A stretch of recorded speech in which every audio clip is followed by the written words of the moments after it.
শুভ রাখি উৎসব আমার সকল দাদা দিদি ভাই বোনেদের। এই গল্পটা রাখির ঠিক আগের দিনের রাত্রিবেলাতে, কারণ তিথি পড়ে গেছিল রাখি, তার সাথে আমার ভাইয়ের আছে জন্মদিন। তো দুটো সেলিব্রেশন একসাথে আমরা করব। তো ব্লগটাতে ভীষণ আনন্দ হতে চলেছে। তো চলো ব্লগটা শুরু করা যাক।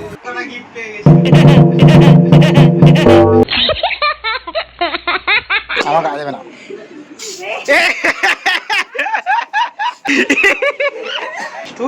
ক্যারাটে কম্পিটিশন আছে, তাই তো? পরীক্ষা আছে। তো যদি পরীক্ষা পাস করে হোয়াইট বেল্ট থেকে ইয়েলো বেল্ট হয়ে যাবে। আর সব থেকে মজার বিষয় হলো, আমি যখন রনিকে জিজ্ঞেস করলাম যে তোর কাছে কি বেল্ট আছে, বলছে আমার কাছে ব্ল্যাক বেল্ট আছে। বলছে বড়দিদিয়া দিয়েছে চামড়া। তো এখন এই সময় আমরা কেমনভাবে রাখি উৎসব পালন করছি সেটা তো তোমরা দেখতে পাবেই বা পাচ্ছ, কিন্তু ছোটোবেলা থেকে কেমনভাবে রাখি উৎসব সেলিব্রেশন বা পালন করতাম, ভীষণই একটা ছেলে মানুষই ছিল। সব গল্পটা করব তোমাদের সাথে। এখন আমরা কিছু বছর ধরে 4 ভাই বোন মিলে রাখি উৎসব পালন করি। রনি রয়েছে, মিষ্টু রয়েছে, কিন্তু আমার আর বনিদির রাখি উৎসবটা সম্পূর্ণ আলাদা ছিল। রাখির ব্লগটা দুদিন বাদে আসছে, তার জন্য খুবই দুঃখিত। আমরা রাখি উৎসব সেলিব্রেশন করেছিলাম 8 তারিখে, কারণ রনির জন্মদিন ছিল 8 তারিখে আর রাখির তিথিও পড়ে গেছিল।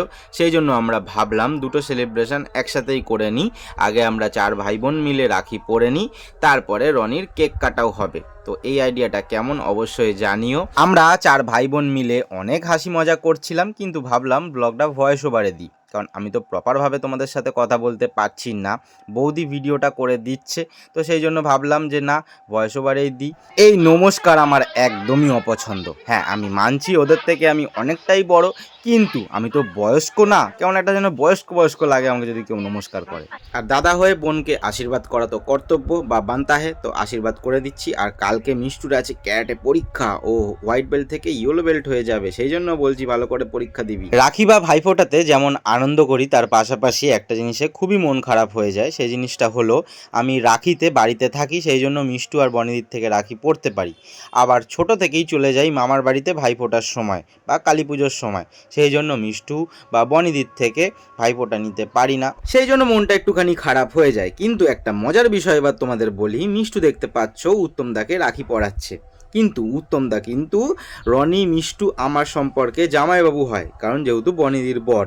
কিন্তু আমরা কেউ জামাইবাবু বলি না, আমরা দাদা বলি, আর দাদা হিসাবেই সম্মান করি। আর সেই জন্য মিষ্টু উত্তমদাকে রাখি পরায়। আশা করি অনেকের বাড়িতেই এই জিনিসগুলো হয়। তাহলে ভাবছোটা কি? যদি এরকম সুন্দর গল্প থেকে থাকে আমার সাথে শেয়ার করতে পারো কমেন্ট বক্সে।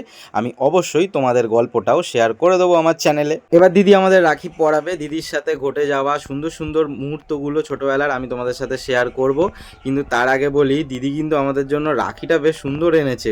প্রথমবার রজনীগন্ধার বা টাটকা ফুলের রাখি পরবো, ভীষণ সুন্দর। দেখি তো কত সুন্দর লাগছে। রনি দেখতে পাচ্ছ এখান দিয়ে দেখেই যাচ্ছে ওটাকে, বেশ একটা অন্যরকম লাগছে আর বড় মতন রাখি। তো যাই হোক, এইবার চলো তোমাদের গল্পটা বলি। ছোটোবেলা থেকেই বনিদি রাখি নিয়ে নিয়ে আমার পিছন পিছন দৌড়তো। যেহেতু ছোট ছিলাম, ভীষণই ডান পিটে ছিলাম, এদিক ওদিক দৌড়ি খেলাধুলা করে বেড়াতাম। এবার রাখির দিনে রাখি পড়তে চাইতাম না, ব্যাপারটা বুঝতাম না যে রাখি আসলে কি। সেই জন্য বনিদি একটা রাখি আর একটা চকলেট নিয়ে এদিক ওদিক আমাকে খুঁজে বেড়াতো, আমার পিছন পিছন দৌড়তো, কিন্তু আমি রাখি পড়তে চাইতাম না। তারপরে আমাকে ধরে হাতটাকে রাখিটাকে দিয়ে বেঁধে চকলেটটা আমাকে দিয়ে পালিয়ে যেত। আমি ওই রাখি ফাঁকি কিছু বুঝতাম না, খালি চকলেটটা যে দিত চকলেটটা খেয়ে নিয়ে প্লাস্টিকটা ফেলে দিতাম। তো এইভাবে চলতো প্রত্যেক বছর রাখি। অনেক বছর অবধি চলেছে, অনেকটা বড় হওয়ার পরে তারপরে ঘরে বসে সুষ্ঠুভাবে রাখি পড়তাম। তো এটা হচ্ছে রনির গিফট, রনির জন্মদিনের গিফট। রনিকে রাখি রাখি গিফট। হ্যাঁ বলি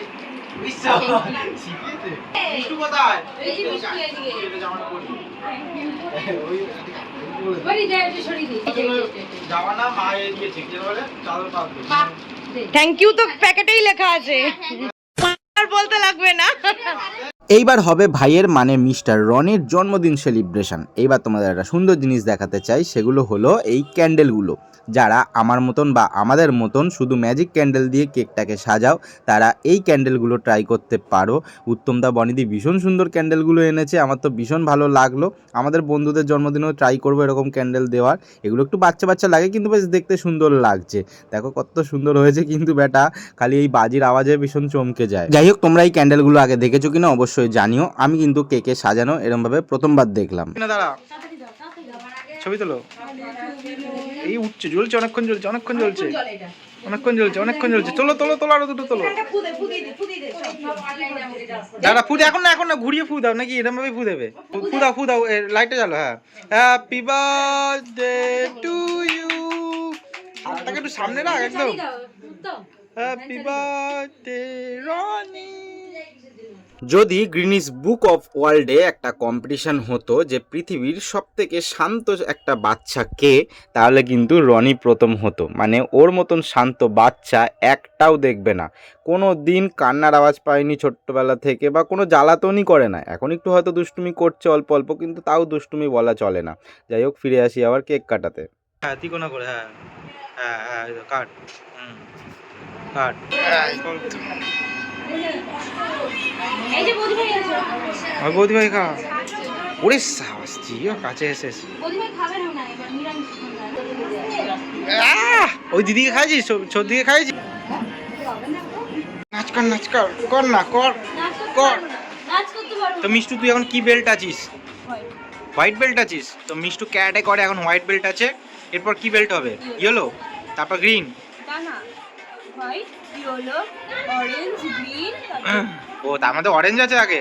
ও ব্লু, ভায়োলেট, ব্রাউন, ব্রাউনের চারটে, তারপরে ব্ল্যাকের পর হ্যাঁ, এত? ওরে বাবা, এই যা।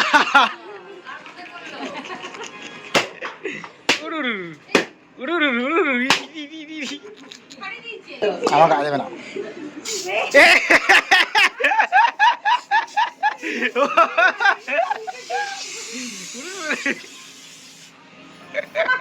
নাও, কারাকারি কারাকারি কারাকারি কারাকারি। এই তোর গায়ে পড়ে, এটা কি করেছে তোকে? যা যা রনি, এনে কামড়া কামড়া কামড়া কামড়া, বেশি করে, একটু বেশি করে কামড়া।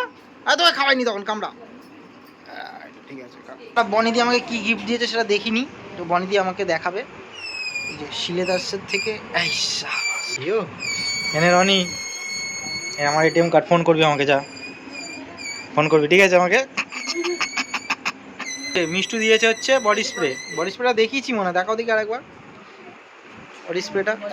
জিও মিষ্টু, একটু মাখ, দেখ কেমন সেন্ট। মাখ মাখ মাখ, এই মাখ একটু, দে মাখ মাখ। ও তো পেয়েছে, ও মেখেছে।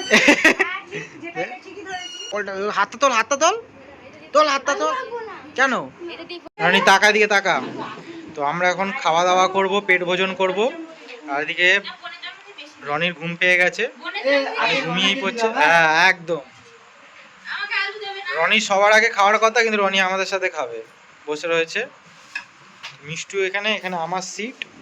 দেখি, अरे कहना क्या चाहते हो? আমরা এখন চলে যাব বাড়ি, তাই তো? দিদিয়া বাড়ি চলে গেছে, আমরা এখন 3 ভাই বোন রয়েছি। আমরা টাটা করে দিচ্ছি সবাইকে, তো টাটা করে দে। আর কালকে মিষ্টুর ক্যারাটে কম্পিটিশান আছে, তাই তো? পরীক্ষা আছে। তো যদি পরীক্ষায় পাস করে, হোয়াইট বেল্ট থেকে ইয়েলো বেল্ট হয়ে যাবে। আর সব থেকে মজার বিষয় হলো, আমি যখন রনিকে জিজ্ঞেস করলাম যে তোর কাছে কি বেল্ট আছে, বলছে আমার কাছে ব্ল্যাক বেল্ট আছে। বলছে বড়দিদিয়া দিয়েছে চামড়া। তো তাহলে এটা কি ব্যাপার হলো বল? হ্যাঁ, ক্যারাটে করে দিদি বেল্ট পাচ্ছে, আর তুই বলছিস তোর কাছে চামড়ার বেল্ট আছে, বড়দিদি দিয়ে দিয়েছে। এটা কোনো কথা হলো? ওই বেল্ট চামড়ার হয় না, হ্যাঁ, বেল্ট চামড়ার হয় না, কাপড়ের বেল্ট। কাপড়ের হয়, পিচ বোর্ড। বলছে আমাকে, বলছে আমি বলছি তোর কাছে কি বেল্ট আছে? বলছে ব্ল্যাক বেল্ট আছে। বলছি ব্ল্যাক বেল্ট? বলছে হ্যাঁ, বড়দিদি দিয়ে দিয়েছে তো চামড়া। ঠিক আছে, টাটা, আবার আসছি কালকে। টাটা, টাটা করে দে সবাইকে, টাটা টাটা। আর মিষ্টুকে বেস্ট অফ লাক, ঠিক আছে? মানে দিদিকে বলে দেয় যে ভালো করে পরীক্ষা দিতে। ওই কারণ দিদিকে বল, ঠিক আছে, টাটা।